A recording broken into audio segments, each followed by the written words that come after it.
మోసం ఆయన నైజం, అబద్ధపు ప్రచారం, మీడియా మాటున వంచన ఇవే చంద్రబాబు అస్త్రాలు. గెలిచాక ప్రజలను వంచడం ఆయన నైజం. ప్రజలను నమ్మించడం, ఆ తరువాత మాట తప్పి మోసం చేయడం ఇదే చంద్రబాబు ట్రాక్ రికార్డ్. 25 ఏళ్ల క్రితమే చంద్రబాబు 1 కోటి ఉద్యోగాలు ఇస్తామని 1999లో హామీ ఇచ్చారు. పోనీ చేశారా? ఉద్యోగాలు ఇచ్చారా? లేదు. కానీ తనను తాను ఓ విజనరీ అని మీడియాలో ప్రచారం చేసుకుంటూ పబ్బం గడుపుతున్నారు. అదే ఏడాది రేషన్ సరుకులు సైతం ఇంటికే ఇస్తామని మాట ఇచ్చారు. అదేమైనా చేశారా? చేయలేదు. కానీ మళ్ళీ తాను విజనరీ అని చెప్పుకుంటారు.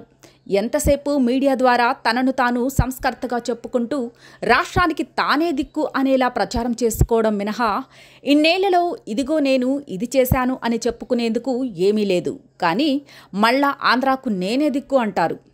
పెన్షన్లు, ఇతర అంశాల్లో ప్రజలను ఇబ్బంది పెట్టడమే కాకుండా దాన్ని మళ్ళీ ఎదురు జగన్మోహన్ రెడ్డి మీదకు నెట్టేయడం, ల్యాండ్ టైటిలింగ్ యాక్టు పేరిట ప్రజల భూములు లాక్కుంటున్నారంటూ అబద్ధపు ప్రచారం చేయడం ద్వారా ప్రజలను నమ్మించి లబ్ధి పొందడానికి చంద్రబాబు వేస్తున్న ఎత్తులు అన్నీ ఇన్ని కావు. కానీ విఘ్నులైన ప్రజలు మాత్రం తమకు ఎవరేమిటన్నది తెలుసని, ఎన్నికల సమయంలో ఓటుతో సమాధానం చెబుతామని అంటున్నారు.